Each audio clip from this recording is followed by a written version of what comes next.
Yesterday, the South African Auditor General, Kimi Makwetu, presented the national audit outcomes on the performance of municipalities for the 2015-2016 financial year.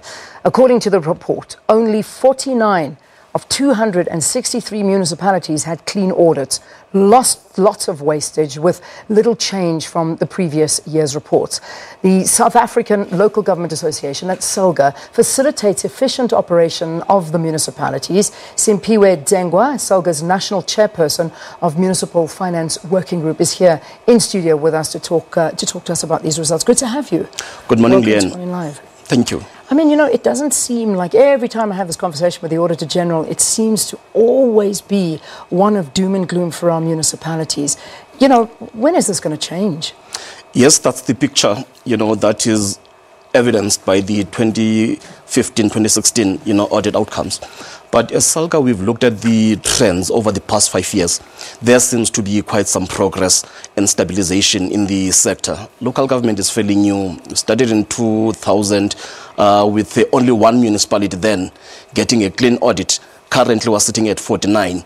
But if you add the 49 that has got clean audits to the 122 that have unqualified audit results, you get a picture that more than 50% of municipalities are better performing and are getting there in terms of how they manage their finances. Yeah, that's the positive picture that you're painting here. But the very negative picture is just looking at the expenditure. And just it's showing that since previous years, the wastage has gone to 16.8 billion rand of wastage and irregular expenditure. And that's almost criminal when you look at some of the circumstances that South Africans live in these municipalities. That is quite high indeed, and that kind of a picture cannot be condoned. And as Salga, we were quite surprised by it, but we are saying it's one of the things that we need to look at. But when you examine the details, you find that that's the bulk of that amount. Actually, 95% of it is only from 10 municipalities scattered in about 6 provinces. But again, when you look deeper further into details, you would find that that irregular expenditure, by and large, arises out of service delivery issues, building of housing, water, reservoirs, and so on. So the AG, much as they are raising that it's increased to about 50%, they say equally that they can prove that there are clear services that were bought with that money. Yeah. It's just a question of processes and procedures not being followed.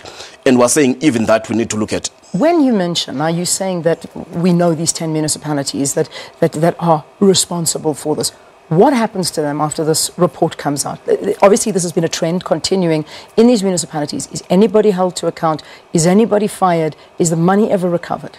The AG is raising again another, alarming, picture where consequences, against those who transgress, regulations are not being taken in a number of municipalities. Whereas in the previous financial year, it was sitting at about 50%. It has regressed a bit. We are calling again on all our members in municipalities to make sure that there are clear consequence management, systems in place, but also too, that their audit turnaround programs or plans are indeed, implemented.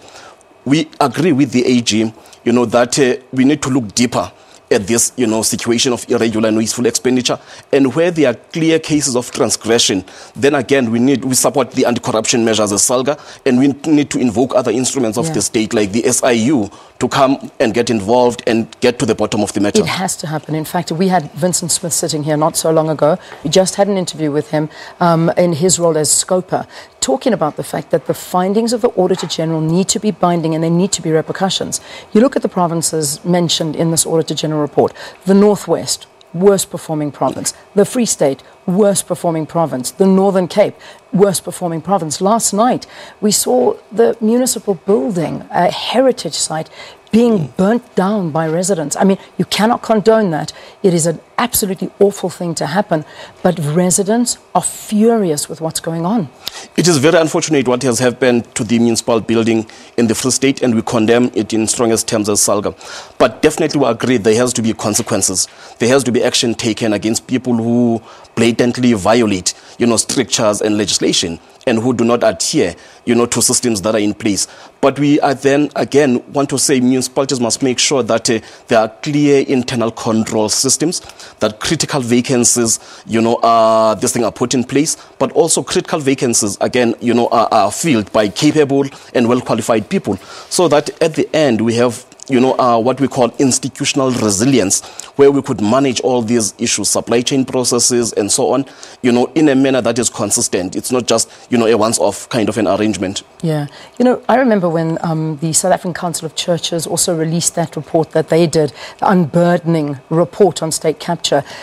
Bishop Mpulwana, he was speaking to us here on the program as well, said they heard about cases from people in municipal and provincial levels who were pressured to divert public funds inappropriately to activities that had nothing to do with the purpose of the budget.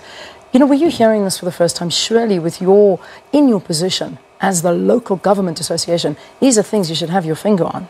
Definitely, and some of those instances are not shocking to us, and it is on that basis that we've been saying to Parliament, that we've been saying to the AG and other state institutions, please do get involved. We are happy that the President, for instance, has activated the SIU to investigate certain cases in some of these municipalities that have incurred, irregular expenditure, or Artambo district and others. And we want to continue, in that trajectory and make sure that people are held to account. Yeah. Are they held to account? And here I'm going to put you on the spotlight because there's a clear case here. And just one example I can bring up of a DA report accusing Umfuleni Mayor, who spent 1.7 million rand on KFC and Nando's and expensive hotels. While children are going to school without desks, but we're spending 1.7 million rand. Has there been any action taken there? Definitely, we say after due processes have been followed, action must be taken. So has action been taken? This is what I'm asking you. Well, we are aware that the matter has been submitted, for followed up through this thing, the Hawks and other investigative, agencies of the state. We say again to our members, even if some of these expenditures are within the legal parameters, but morally they are not sustainable given the need for services that is out there. So our members must be circumspect, when they go out and spend. Are you proud of the work that you're doing as Salga? Especially when you see something like this coming out, where we've got provinces, and let's talk about the Gauteng province, which really is devastating. The AG report noted that not a single municipality in Gauteng has been qualified. Western Cape 80%, KwaZulu-Natal 18%, and the Eastern Cape 16%. Basically, it means not even a single municipality in Gauteng has been found to be wanting. That's what that report means. Yeah. It means that Gauteng is doing well. The number of green zone or clean audits might have reduced, but all municipalities are able to provide the Auditor General with clear statements of their record. Yes, which is a good thing, but whether they're good or not is another thing. We encourage Eastern Cape because they have made tremendous improvement, Western Cape, Gauteng and KZN. But we also want to encourage other provinces to continue improving. Leanne, if you look at it overall, the AG further says 70% of the funding that goes to local government is spent in municipalities whose audit results are very positive, are very good and qualified. 1, 2, the Statistician General further says through what they are doing, municipalities have been proven to be implementing service delivery programs in terms of housing, in terms of water and so on. So there's some bit of correlation between good audit outcomes and service delivery. Yeah. But also when we started the term, the bulk of municipalities were in the disclaimer, area, the so-called red zone. About 105 of them currently were sitting only at 25. That's by any standard, some improvement. But we're saying we're not happy as Salga that there are still those municipalities that have been amalgamated, that have been placed under Section 139, and that are still getting disclaimers. And we want to escalate our support in those instances. Finally, and very quickly, if we can close this up, we've got elections coming up, general elections in 2019. It may seem a long way away, but it's not. And when you get audits like this, it's quite obvious on paper what it looks like. Cape Town is the only one of 8 metros to receive a clean audit. In the Auditor General's report, he said that of all the Premier's office, the only one that he had got basically assurances of leadership and oversight was that of the Premier of the Western Cape, Helen Zille. The worst was the Northwest Premier, and that's Supra Mahumapelo. It had regressed. Now, this is a clear indication of DA rule. What are they doing right? Is this telling us something about the ANC and their governance? At a national level, we work very closely with the National Treasury and COGTA and the Auditor General. And we've been saying we need to escalate, that collaboration to provinces. One. Secondly, audit results are not items that should only end at a boardroom and national level. Ultimately, they have to resonate with what people experience in each and every municipality. So therefore, these leaders must take and go to the people in their constituencies and account for the audit outcomes that they have received and be able to explain why revenues are spent in a particular manner. And those are challenges that are continuing, and that, as Salga, we say, we'll continue monitoring and working with others in trying to turn around the situation. All right. Now, thank you so much for talking to us here on the program. This is our Simphiwe Dzengwa, Salga's National Chairperson of Municipal Finance Working Group, talking to us about the results that did come out from the Auditor General. You're more than welcome to write to us about anything with regard to these results and how the different provinces and metros performed during this. All right, let's put that graphic on the screen just to give you an understanding, a clear picture as to what some of the results were coming out of the AG's report. We didn't have a chance to go deep into it, but here we go. These are a summary of some of the findings. A total of 17 billion rand in irregular expenditure from the last financial year. This is an increase of 5 billion rand, and this, in itself is a big worry. Municipalities failed to notice almost 40% of their own irregular expenditure.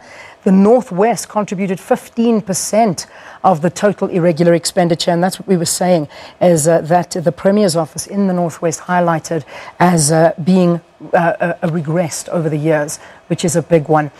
The worst contributor of the irregular expenditure in 2015-16 was OR Tambo District. It's ANC governed at 1.56 billion. And then finally, over half of all unauthorized, irregular, fruitless and wasteful expenditure reported was not investigated at all. So those are some of the findings from the Auditor General. All right, on that note, which is, of course, in our news bulletin,